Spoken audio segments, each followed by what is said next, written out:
Pati, sí. Bueno, sí, todavía tenemos tiempo para un tema más, aunque vamos a escuchar una canción que se llama Las Cartas de Guadalupe y después daremos final al programa con nuestra última historia platicadita. Y por supuesto, como les indicamos, la próxima semana continuaremos con el capítulo número 2 de la historia platicadita.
Esta es Círculo Cultural Radio.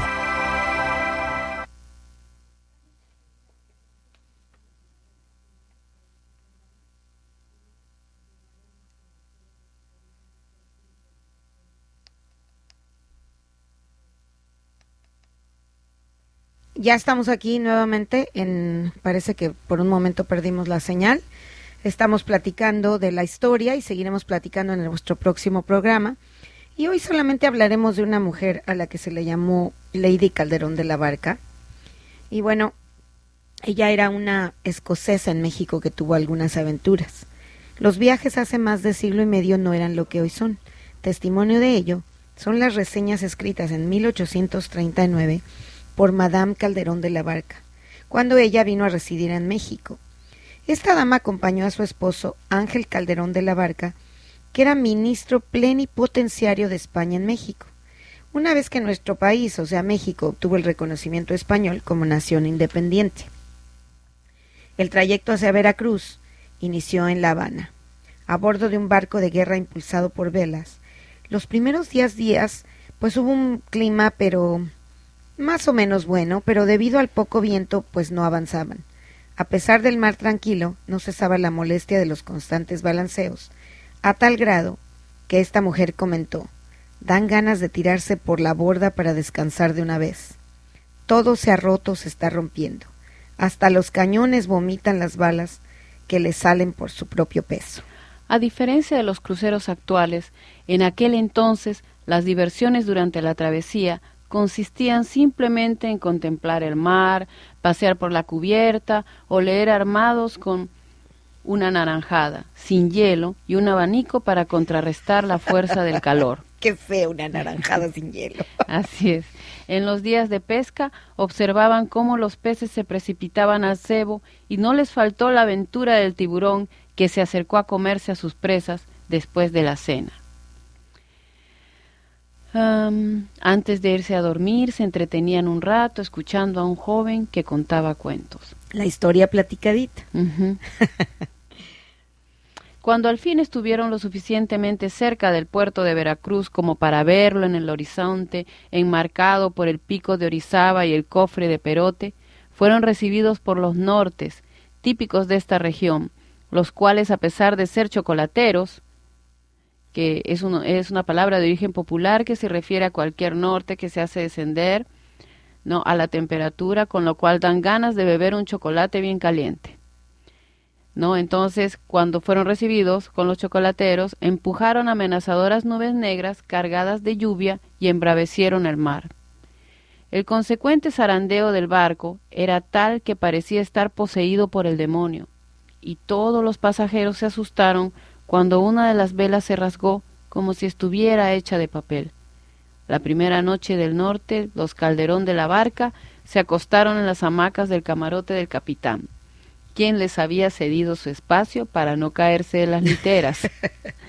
Pero de todos modos salieron disparados contra las paredes por la intensidad del movimiento. Durante las noches siguientes, aunque dormían en el suelo, los bandazos de la nave los hacían rodar de un lado a otro y golpearse contra los muebles. ¡Qué terrible! A pesar de estar tan cerca del puerto, tuvieron que soportar las tormentas durante 2 semanas sin poder atracar, y en ocasiones el mal tiempo los alejaba tanto que perdían de vista el anhelado puerto.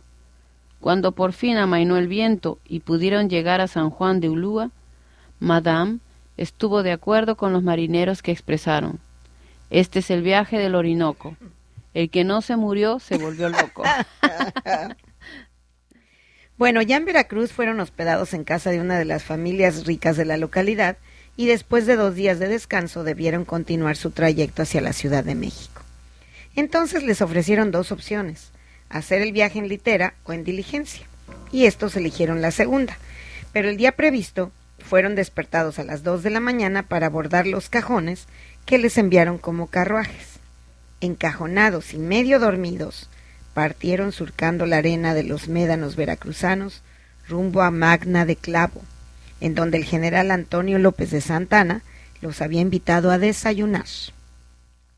Después de convivir un rato con el general y su esposa a eso del mediodía, abordaron 2 carruajes con rumbo al Camino Real para esperar ahí el transporte que habría de conducirlos hasta la Ciudad de México. Por fin llegó una diligencia nueva, tirada por mulas, que son más resistentes que los caballos, que por supuesto había sido fabricada en los Estados Unidos. Conducida por un cochero yanqui y escoltada por soldados mexicanos con sus harapes de colores y cascos emplumados para protegerlos de los frecuentes asaltos que solían ocurrir en los caminos. Ese Camino Real del que yo hablé es el mismo Camino Real que tenemos ahora. Es increíble cómo empezaba en Veracruz, pasaba por la Ciudad de México y subía hacia el norte para hasta todas las posesiones españolas. Así es que, pues ese Camino Real sigue siendo el Camino Real. Así es. Madame Calderón hubiera podido disfrutar mejor de la belleza del paisaje de no haber sido por los constantes tumbos entre hoyancos y piedras. Sus descripciones tienen gracia y estilo. Dice: se nos hacía difícil de creer, mientras proseguíamos nuestra jornada, que estuviéramos a mediados de diciembre. El aire era suave y embalsamado. El calor no agobiaba. Parecía un día julio en Inglaterra. El camino corre a través de un terreno boscoso, árboles en flor, cubiertos de variedad de flores y cargados de las frutas tropicales más deliciosas. las indias con sus cabellos trenzados y con los niños colgándoles a la espalda, sus grandes sombreros de paja y enaguas de 2 colores, las largas procesiones de arrieros con sus mulas cargadas y sus caras salvajes y tostadas por el sol, un casual jinete con su zarape de varios colores, su silla ricamente adornada, sombrero mexicano, estribos de plata y botas de cuero. Todo es pintoresco. Fueron 5 días de viaje que iniciaban a las 2 de la mañana, a la luz de las velas de cebo, y terminaban a veces cuando la luna les alumbraba el camino, con algunas noches de reposo en las posadas, que no siempre eran limpias ni cómodas. La posada era sucia y las camas miserables, y no nos costó mucho trabajo levantarnos a las 2 de la madrugada a la luz de unas infelices velas de cebo que trajo el ventero. A través de estas crónicas de esta mujer conocemos muchas de las cuestiones de cómo se vivía en México. Bueno, y ahora vamos a hablar del pulque, los ladrones y el final del viaje de esta mujer. Las meriendas consistían en platillos regionales cocinados con exceso de chile y ajo. Y ella dice, teníamos muy buen apetito al bajarnos en la ventanilla, donde nos estaban esperando las autoridades que habían venido a dar la bienvenida a Calderón. Nos dieron deliciosas chirimoyas, una especie de flan natural que nos gustaron, no obstante que era la primera vez que las probábamos, y también granaditas y plátanos, zapotes, etc. Fue en ese lugar donde por primera vez probé el pulque. El sabor y el olor combinados me cogieron tan de sorpresa que me temo que mis gestos de horror deben de haber sido cruel ofensa para el digno alcalde, quien le conceptuaba como la bebida más deliciosa del mundo. Y de hecho, se dice que cuando se vence la repugnancia al principio, es después muy agradable. La dificultad debe consistir en vencerla. La verdad es que a mí, hace muchos años cuando era niña, fuimos a un lugar donde había pulque y el puro olor me daban ganas de vomitar. Sin embargo, hay muchísima gente que lo toma con algunas frutas y dicen que es delicioso. Yo la verdad no sabría decirles. Trotaban dentro del vehículo con la espalda dolorida, entumecidos por el viaje, llenos de polvo, a veces medio derrotados por el cansancio o teniendo que caminar a un lado de la diligencia para que ésta pasara por los senderos más estrechos entre los barrancos. Eran jornadas largas y agotadoras bajo el riesgo constante de los bandoleros. Parecía creer, como algo extremadamente probable, el que nos robaran, y creía, mejor dicho, acababa de oír decir que una cuadrilla de ladrones andaba en busca del señor ministro. Alguien propuso que 2 hombres de la escolta acompañasen a la diligencia montados en mulas.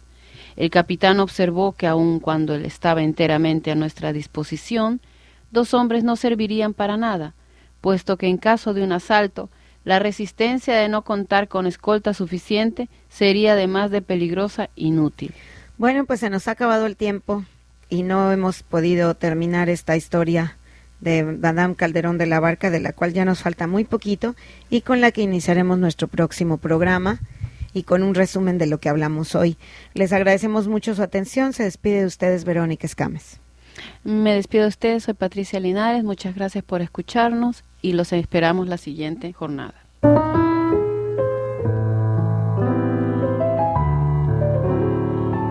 Estás escuchando circuloculturalradio.com.